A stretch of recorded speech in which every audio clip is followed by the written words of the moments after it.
Welcome to REBT Works. I'm Dr. Steve Johnson, and today I want to focus on a new technique for CBT and REBT to deal with painful interpretations clients make about situations and events. First, what is an inference? An inference in REBT is a thought that attributes meaning to or interprets situations or events.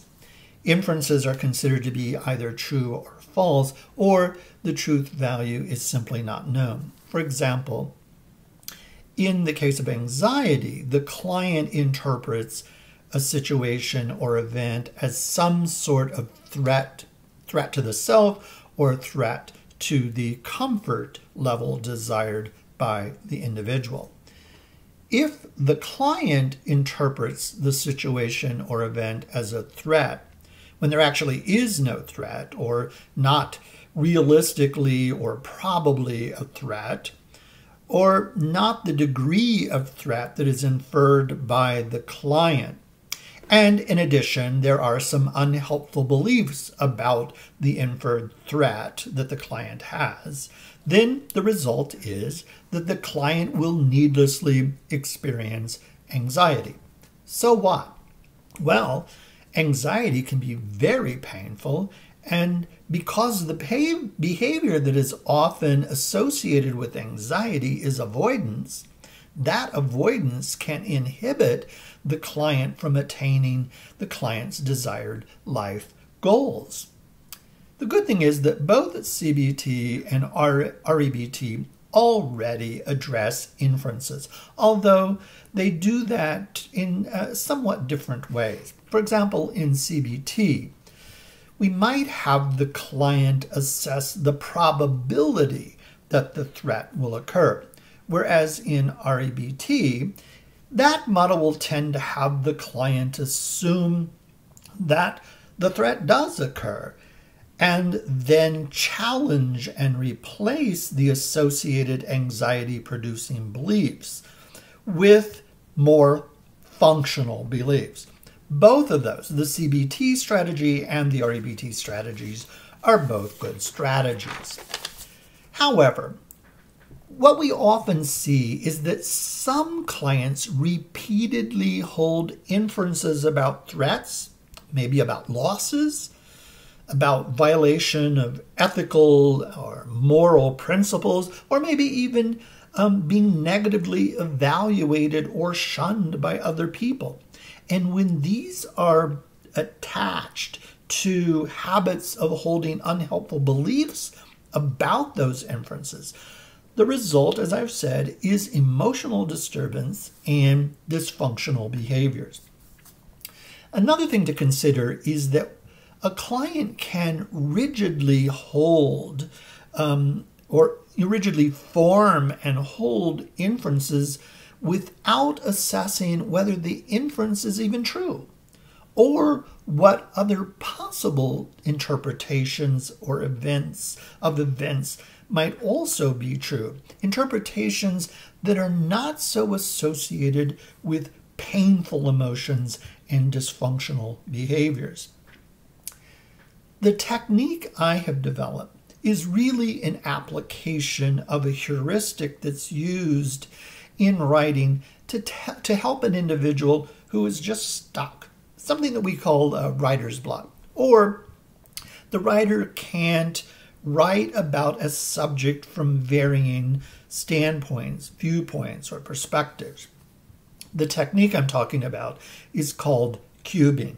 First, let's look at cubing and how it's used as a pre-writing tool to become unstuck and to adopt multiple viewpoints. And then let's apply cubing, its application, at least to a situation that might be brought up by a client in a psychotherapy session. First, how does one engage in cubing in a writing situation? Well, just as a cube has 6 sides, the writer adopts 6 ways to consider the topic. So, cubing involves considering a topic in these 6 different ways. Number 1, describe the topic in great detail, in as much detail as possible. 2, compare and contrast the topic with something else. 3, associate it with other entities. 4, analyze it and its component parts. 5, apply it to different situations. And 6, argue for and against it. Let's take a writing topic and consider it. For example, let's say we're going to look at legalizing marijuana. Well, 1, we would describe what legalizing marijuana would entail. What would it look like? What would be the outcome? 2, we might compare and contrast legalizing marijuana with criminalizing it or some other factor. 3, we might associate legalizing marijuana with the legalization of other substances, such as alcohol. Maybe even go out on a limb and associate it with legalizing flu vaccines or making flu vaccines illegal. 4, we might analyze the legalization of marijuana from a psychological standpoint, or maybe a sociological one, a medical one, maybe a human rights standpoint, or a citizen responsibility standpoint, and on and on and on.